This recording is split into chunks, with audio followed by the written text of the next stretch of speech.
आप सभी का स्वागत है आज के इस लेक्चर में और वैसु क्लासेज में भी। इलेक्ट्रिकल इंजीनियरिंग के लिए आप सभी का क्लास का डिमांड था और फाइनली क्लासेस चलना शुरू हो चुका है। लगातार क्लासेस लग रही है डेली में सुबह में 8 से 8:30 के बीच में, ठीक है। और ये आज जो टॉपिक कवर होने वाला है इस लेक्चर में वो है आपका ट्रांसफार्मर से रिलेटेड जो भी क्वेश्चंस आते हैं, जो भी टॉपिक है, पूरी कंप्लीट थ्योरी यहाँ पास देने वाले हैं, क्योंकि ये वन शॉट सीरीज चल रहा है। इसके बाद फिर वन लाइनर सीरीज चलेगा, उसके बाद फिर PYQ सीरीज चलेगा, उसके बाद फिर मॉक टेस्ट सीरीज चलेगा। तो आपने अगर पूरी प्लेलिस्ट नहीं देखा है, इससे पहले के वीडियोज नहीं देखा है, तो जरूर चेकआउट कर लीजिएगा। लिंक आपको वीडियो को डिस्क्रिप्शन में मिल जाएगा, ठीक है। साथ ही साथ आपके कोई डाउट्स या फीडबैक होंगे तो वो भी आप वहाँ पास शेयर कर सकते हैं, ठीक है। फिलहाल इस लेक्चर को लाइक शेयर कर दीजिए और अपने सभी ग्रुप्स में भी शेयर कर दीजिए, जिनसे कि सारे लोगों को इन्फॉर्मेशन मिल जाए कि बिल्कुल फ्री ऑफ कॉस्ट यूट्यूब के ऊपर में पेड कोर्स जो है आपका करवाया जा रहा है और इलेक्ट्रिकल इंजीनियरिंग के लिए, ठीक है। तो ज़रूर शेयर करिए। चलिए शुरू करते हैं ट्रांसफार्मर के लिए। ये कंप्लीट नोट्स एंड तक देखें, 1x 2x 4x जैसे भी देखें, लेकिन देखना है आपको, एंड तक देखना है। अपना फीडबैक भी जरूर शेयर करें। जो लोग टेस्ट सीरीज वगैरह लगाना चाहते हैं वो भी लगा सकते हैं, लिंक आपको वीडियो को डिस्क्रिप्शन में मिल जाएगा। साथ साथ कूपन कोड भी वहाँ पास दिया गया है, आप उससे एक्स्ट्रा बेनिफिट भी ले सकते हैं, जिसमें 1 ईयर का भी एक्स्ट्रा बेनिफिट मिलेगा जब ये आज अगर आप लेते हैं तो, ठीक है। तो चलिए शुरुआत करते हैं ट्रांसफार्मर का। सबसे पहले डेफिनेशन से शुरुआत करते हैं। ट्रांसफार्मर होता क्या है? तो ट्रांसफार्मर होता है क्या? तो transformer is a static electrical device which transform electrical energy from one circuit to another without change in frequency, ठीक है। सबसे बड़ा सवाल यहीं से एक MCQ बनता है, एक क्वेश्चन बनता है कि क्या ट्रांसफार्मर फ्रीक्वेंसी को चेंज करता है? नहीं, ठीक है। Without change any frequency by the principle of mutual induction. तो दो क्वेश्चन, दूसरा क्वेश्चन ये ट्रांसफार्मर कौन से प्रिंसिपल पे वर्क करता है? तो ट्रांसफार्मर वर्क करता है म्यूचुअल इंडक्शन पे। डेफिनेशन से हम लोग दो क्वेश्चंस को देख लिए। तीसरा एक और क्वेश्चन बन सकता है कि ट्रांसफार्मर जो है वो क्या ट्रांसफ़र करता है? तो क्या ट्रांसफ़र करता है? तो ये इलेक्ट्रिकल एनर्जी को ट्रांसफ़र करता है। कहाँ से कहाँ करता है? तो वन सर्किट टू अनदर, ठीक है। तो ये आपका 3 से 4 क्वेश्चंस तो यहाँ पास हमने देख लिया, सिर्फ और सिर्फ डेफिनेशन से देख लिया कि ट्रांसफार्मर होता क्या है। तो ये स्टैटिक इलेक्ट्रिकल डिवाइस है एक। और कैसा डिवाइस है, ये भी अगर क्वेश्चन बनेगा कि कैसा डिवाइस है, तो स्टैटिक इलेक्ट्रिकल डिवाइस है, ठीक है। और क्या ट्रांसफ़र करता है? तो एनर्जी को ट्रांसफ़र करता है, इलेक्ट्रिकल एनर्जी को ट्रांसफ़र करता है one circuit to another circuit.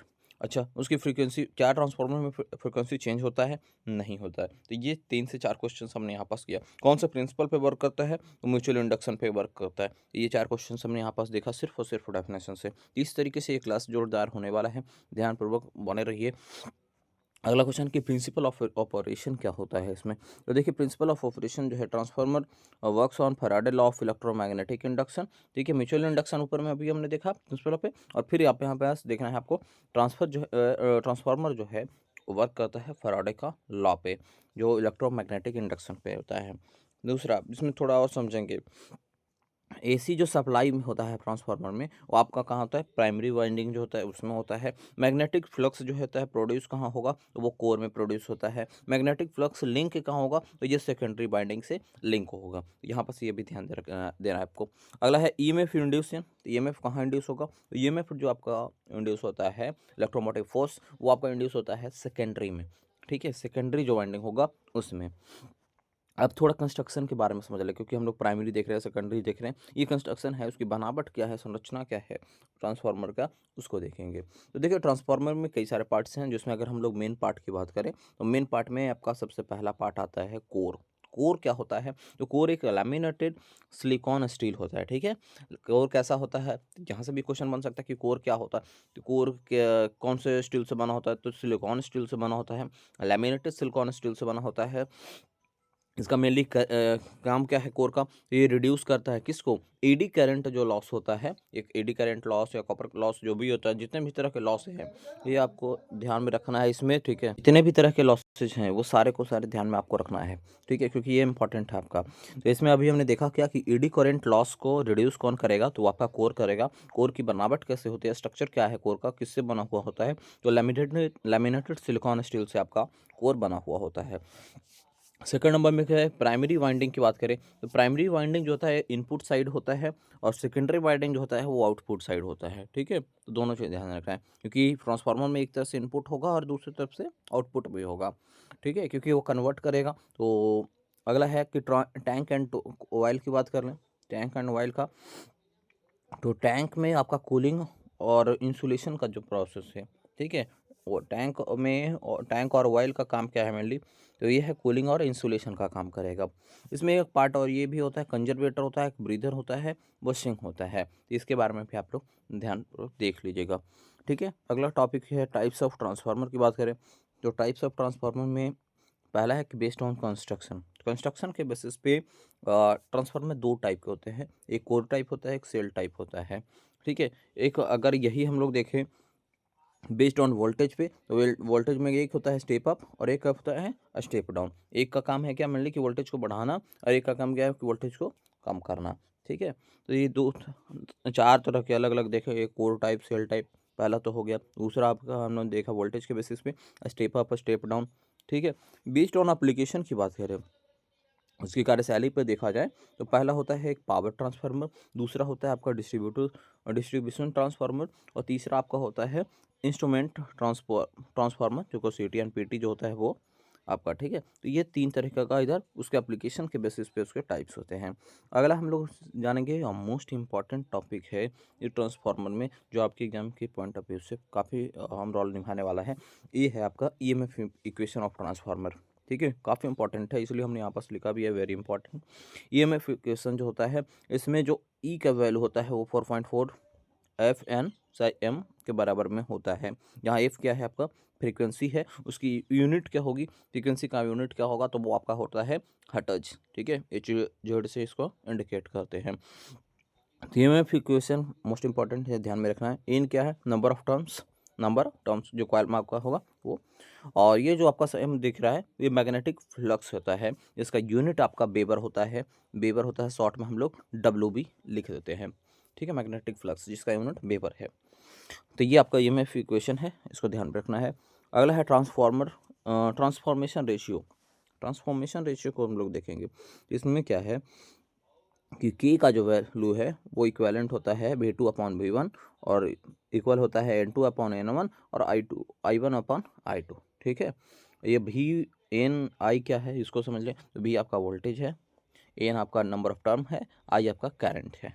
ठीक है, अब यहाँ पास के का वैल्यू अगर 1 से ज़्यादा आ रहा है, ध्यान दीजिएगा, के का वैल्यू अगर 1 से ज़्यादा आ रहा है, यानी वो कैसा ट्रांसफार्मर है, तो स्टेप अप ट्रांसफार्मर है। तो यहाँ से भी क्वेश्चन बनेगा कि वैल्यू दे दिया रहेगा, और वहाँ पास आपसे पूछेगा कि किस टाइप का ये ट्रांसफार्मर है, ये स्टेप अप ट्रांसफार्मर है। स्टेप डाउन का जो ट्रांसफार्मर होगा उसका के का जो वैल्यू है वो कैसा आएगा, वो के का वैल्यू कैसा आएगा, तो वो 1 से छोटा आएगा। ठीक है, और ये के क्या है, तो ट्रांसफॉर्मेशन रेशियो है, एक तरह के कांस्टेंट भी मान कर चल सकते हैं इसको। ठीक है, आइडियल ट्रांसफार्मर की बात करें, आइडियल ट्रांसफार्मर क्या होता है, जो जंक्शन होता है जिसमें जिसमें क्या होगा कि कॉपर लॉस नहीं होगा, कोर लॉस नहीं होगा, लीकेज फ्लक्स नहीं होगा, इफिशियंसी 100%। ये भी ध्यान देना है कि जिस ट्रांसफार्मर की इफिशियंसी 100% है, ठीक है, वो आइडियल ट्रांसफार्मर होता है। ठीक है, वो आइडियल ट्रांसफार्मर होता है। हालांकि आइडियल ट्रांसफार्मर एक एजम्पशन है, रीजन ये है कि आइडियल ट्रांसफार्मर मिल पाना, यानी जिसमें कोई लीकेज ना हो या किसी की इफिशियंसी 100% हो पाना, थोड़ा सा एजम्पशन वाली बात आ जाती है। तो इसलिए इसको हम लोग आइडियल ट्रांसफार्मर में समझ के चलेंगे, जिसमें कॉपर लॉस भी नहीं होगा, कोर लॉस भी नहीं होगा, ना लीकेज फ्लक्स होगा, और इफिशियंसी जो उसकी है वो आपका 100% होगा। यहाँ तक कोई दिक्कत आपको नहीं होनी चाहिए। अब थोड़ा देखें कि प्रैक्टिकल ट्रांसफार्मर लॉसेस के बारे में। इसमें पहला होता है कोर या आयरन लॉस। ठीक है, इससे भी क्वेश्चंस आपको देखने को मिलेगा। तो आपने आपको पहले ऊपर में बताया है ईएमएफ वाला इक्वेशन, फिर आपका लॉसेस जो भी है वो सबको ध्यान रखने हैं। तो हम लोग पहला देख रहे हैं कोर यानी आयरन लॉसेस, जिसमें आयरन लॉसेस में भी दो तरीके का, हिस्ट्रेसिस लॉसेस और AD current loss. Hysteresis losses जिसको इक्वेशन इस तरीके से लिखते हैं कि पीएच का जो वैल्यू है पीएच इक्वल टू के एच एफ बी, और 1.6 मैक्स होता है। तो ये आपका हिस्ट्रेसिस लॉस होता है। इसके बाद दूसरा जो है आपका एडी करंट लॉस, ये भी इंपॉर्टेंट है। इसमें हम लोग ये इस तरीके से यहाँ पर इंडिकेट कर देंगे। ठीक है, ये आपका रहने वाला है, ये P equal to K F square B square max T square. ठीक है, तो ये आपका एडी करंट लॉस क्या होगा, और यहाँ पास जो कोर का लॉसेज जो होगा वो कांस्टेंट हो जाता है। ये भी ध्यान में आपको रखना है कि कोर लॉस जो है आपका वो कांस्टेंट हो जाएगा। कोई दिक्कत यहाँ तक नहीं होनी चाहिए। तो लॉसेस जो भी है आप अपने बुक से भी, जो नोटबुक से भी, जैसे भी हो, लेकिन उसको रिवाइज करते रहिएगा। ये क्लासेस तो आपको लगातार चल ही रही है। इसमें अभी हम लोग देखेंगे कॉपर लॉस में, तो कॉपर लॉस में जो PCU होता है, ठीक है, ये PCU आप यहाँ पास ये जो देख रहे हैं वो I² R के बराबर होता है, यानी पावर ऑफ कॉपर जो होगा वो I² R के बराबर होगा। ये पावर है एक तरह का, ठीक है। वैरिज कैसे करेगा? ये वैरिज करेगा, बिल्कुल करेगा। किसके साथ में करेगा? लोड के साथ में करेगा। लोड बढ़ेगा तो ये वैरी करेगा, लोड घटेगा तब भी वैरी करेगा। वैरी का मतलब चेंज करेगा, है ना। एफिशिएंसी ऑफ ट्रांसफार्मर जो मोस्ट इंपॉर्टेंट, ये भी टॉपिक है। एफिशिएंसी जैसे अभी हमने आइडियल ट्रांसफार्मर का एफिशिएंसी देखा था कि 100% होता है, तो इसमें हर एक जितने भी तरह के ट्रांसफार्मर होते हैं सबका एफिशिएंसी होता है। एफिशिएंसी ऑफ ट्रांसफार्मर निकालते कैसे हैं? इसको नीटा से एन से एस, स्मॉल एन से ऐसे इंडिकेट करेंगे, और इसका जो फॉर्मूला है वो होता है कि output upon output plus losses, ठीक है। जब आउटपुट प्लस लॉसेस से जब हम लोग डिवाइड करेंगे, देन उसके इसमें जो वैल्यू मिलेगा वो उसकी एफिशिएंसी बताएगी, वो उस ट्रांसफार्मर की एफिशिएंसी बताएगी, ठीक है। अगर हम लोग फुल लोड की बात करें तो फुल लोड में जो आपका ये इसका जो वैल्यू होगा एफिशिएंसी का, वो होता है V2I2 cos फाई, ठीक है। और फिर आपका होता है V2I2, ये आपका आउटपुट है, ऊपर वाले देखा अपना आउटपुट है, और फिर ये नीचे वाला भी आपका आउटपुट है, ये भी आउटपुट है, और फिर ये सब क्या है? लॉसेस है। पी कोर लॉसेस है भी और आयरन लॉसेस भी है, ठीक है। तो ये सभी लॉसेस, जितने भी लॉसेस है, यानी कि एक ही लॉस है, जितने भी लॉसेस है सबको सम कर देंगे हम लोग, और देन उसके इसमें जो वैल्यू मिलेगा वो उसकी इफिशियंसी बताएगी, ठीक है। कंडीशन फॉर मैक्सिमम इफिशियंसी की बात करें तो मैक्सिमम इफिशियंसी कब हो सकता है? मैक्सिमम इफिशियंसी का केस बनता है जब कॉपर लॉसेस और कोर लॉसेस दोनों का दोनों जब इक्विवेलेंट आ जाए, बराबर आ जाएगा, देन उस केस में हम लोग कहेंगे कि वो मैक्सिमम इफिशियंसी की कंडीशंस में है, ठीक है। मैक्सिमम इफिशियंसी होगा, यानी जो हमने आइडियल में हमने देखा था, आइडियल ट्रांसफार्मर में कि 100% इफिशियंसी है, देन उस केस में हुआ क्या होगा कि कॉपर लॉसेस और कोर लॉसेस ये दोनों का दोनों आपस में बराबर हो गया होगा, इक्विवेलेंट वैल्यू आ रहा होगा, देन उस केस में होगा। अगला हम लोग देखेंगे वोल्टेज रेगुलेशन, ठीक है। वोल्टेज रेगुलेशन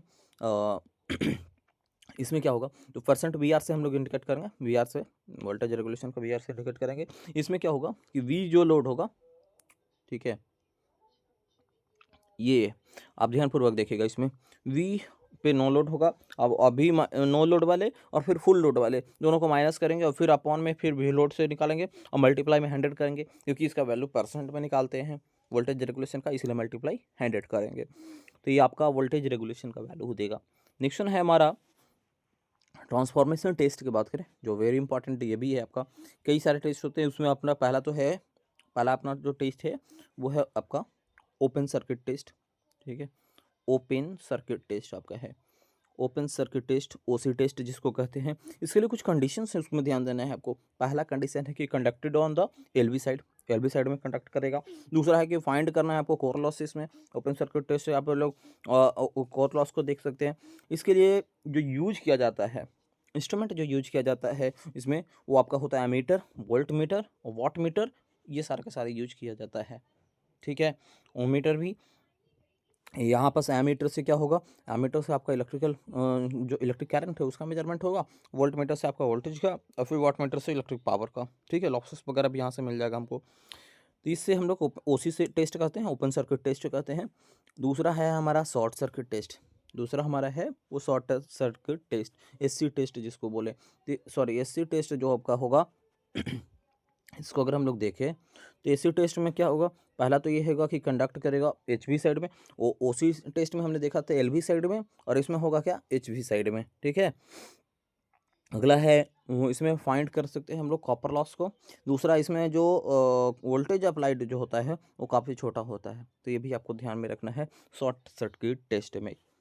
नेक्स्ट वन है हमारा इक्विवेलेंट सर्किट, जो कि कॉन्सेप्चुअल होता है, लेकिन इसमें हम लोग थोड़ा सा यहाँ पर समझ लेते हैं कि रेजिस्टेंस जो होगा वो कॉपर लॉस, रिएक्टेंस जो होगा वो लीकेज ऑफ फ्लक्स, और कोर लॉस जो होगा वो पैरेलल ब्रांच होगा, ठीक है। तो ये आपका इक्विवेलेंट सर्किट होता है। इसको थोड़ा सा और डिटेल में खुद से भी पढ़ लीजिएगा। अगला देखिए हॉल्डे एफिशिएंसी की। हॉल्डे एफिशिएंसी इसमें के लिए होता क्या है?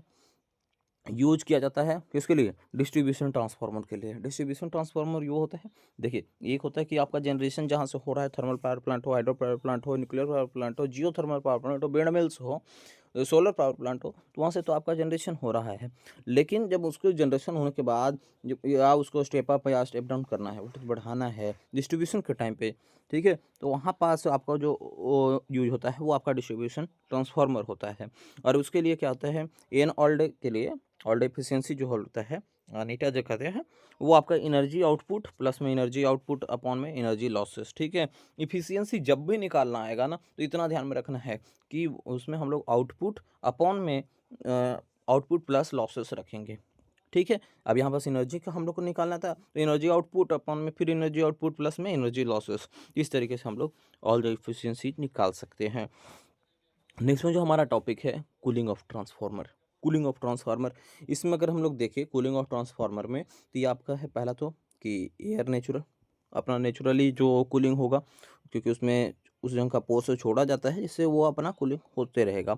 दूसरा है आपका ऑयल, ऑयल जो इसमें यूज होता है, ठीक है? ऑयल यूज होगा, ऑयल नेचुरल एयर, ये ओनन कहेंगे उसको। फिर अगला है oil force, air force, OAF जिसको कहते हैं। फिर अगला है ऑयल फोर्स वाटर फोर्स, तो OFWF। ये कुछ प्रोसेस हैं जिसके थ्रू ट्रांसफार्मर को कूल किया जाता है, कूलिंग किया जाता है, ठीक है? अगला देखेंगे पैरेलल ऑपरेशंस ऑफ ट्रांसफार्मर, ठीक है? और इसमें देखेंगे कुछ कंडीशंस होता है पैरेलल ऑपरेशन ऑफ ट्रांसफार्मर के लिए। पहला तो कि सेम वोल्टेज रेशियो होना चाहिए, सेम पोलैरिटी होनी चाहिए, सेम फेज सीक्वेंस भी होना चाहिए, सेम इम्पीडेंस होना चाहिए। अगर आप ट्रांसफार्मर से प्रॉपर एप्लीकेशन और प्रॉपर वर्क हो, इसके लिए अगर चाहते हैं, तो ये सारे कुछ कंडीशंस है जो फुलफिल करना चाहिए पैरेलल ऑपरेशंस के लिए, ठीक है, ट्रांसफार्मर का। अगर ये कुछ भी इधर उधर होगा इसमें, देन उसके इसमें ट्रांसफार्मर नॉट वर्क प्रॉपरली, ठीक है? इंस्ट्रूमेंट ट्रांसफार्मर की बात करें तो इसमें आपका होता है पहला तो है सीटी ट्रांसफार्मर, करंट ट्रांसफार्मर जिसको कहेंगे। इसका यूज कहाँ जाता है? इसका यूज किया जाता है करंट मेजरमेंट के लिए। और सेकेंडरी जो होता है उसमें जो नेवर ओपन सर्किटेड होता है, तो ये भी आपको ध्यान में रखना है इंस्ट्रूमेंट ट्रांसफार्मर में। नेक्स्ट वन हमारा है पोटेंशियल ट्रांसफार्मर। पोटेंशियल ट्रांसफार्मर जिसको हम लोग पीटी से कहेंगे, और इसका यूज किया जाता है वोल्टेज मेजरमेंट के लिए। इसके नाम से ही पोटेंशियल आपको समझ में आ रहा है कि पोटेंशियल ट्रांसफार्मर जो पीटी है वो आपका वोल्टेज मेजरमेंट के लिए इम्पॉर्टेंट है। अब थोड़ा सा कुछ वन लाइनर हम लोग देख लेंगे, जो कि मेनली अगर आप किसी भी अदर को के लिए एग्जाम के लिए भी देख रहे हैं तो भी आपका ये आता है। हालांकि यहाँ पास लिख दिया गया है बीटीएससी के लिए, लेकिन आप अदर एग्जामिनेशन का भी देखिएगा तो ये इंपॉर्टेंट है आपके लिए। पहला है कि transformer works only on AC only, ठीक है? ये भी ध्यान में रखना है, ये भी आपका डायरेक्ट एमसीक्यू बनता है, ठीक है? कि आपका ट्रांसफार्मर वर्क किस पे करेगा, तो सिर्फ और सिर्फ एसी वाले करंट पे, अल्टरनेटिव करंट पे ही वर्क करेगा। फ्रीक्वेंसी रिमेंस कांस्टेंट रहता है, फ्रीक्वेंसी को वेरी नहीं करेगा, चेंज नहीं करेगा। शुरुआत के ही लेक्चर में हमने बताया है फ्रीक्वेंसी यहाँ पास कांस्टेंट रहेगा। Core is laminated to reduce eddy current loss. Core को लैमिनेट क्यों किया जाता है? तो एडी करंट लॉस के लिए किया जाता है, ठीक है? अगला है कि distribution transformer has high all day efficiency, ठीक है?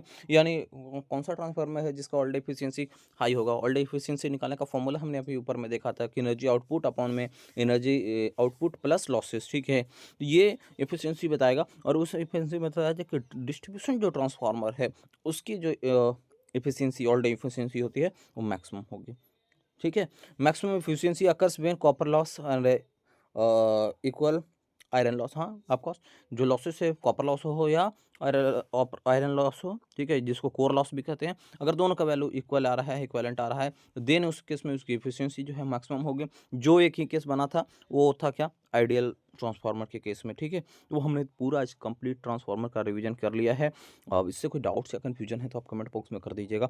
साथ ही इस लेक्चर को शेयर कर दीजिए, क्योंकि आपका डिमांड था, आपका यहाँ पर लेक्चर आना शुरू हो चुका है। अब आपके एंड से अगर सपोर्ट नहीं मिलेगा तो फिर ये लेक्चर को कंटिन्यू कर पाना मुश्किल हो जाएगा। तो इसलिए आप लोग सपोर्ट जरूर करें और शेयर करें। साथ ही साथ अपना फीडबैक जरूर शेयर करें। साथ ही साथ है टेस्ट सीरीज वगैरह का लिंक दिया हुआ है, जरूर आप लोग ओपन कोड भी दिया है उसको भी अप्लाई कर लेंगे, इससे आपको एक्स्ट्रा बेनिफिट मिल जाएगा। साथ ही साथ प्लेलिस्ट का लिंक भी दिया है, जरूर शेयर कर दीजिए। धन्यवाद आप लोग आज के इस लेक्चर को देखने के लिए, वैसे क्लासेस पे जुड़ने के लिए। मिलते हैं फिर नेक्स्ट लेक्चर में।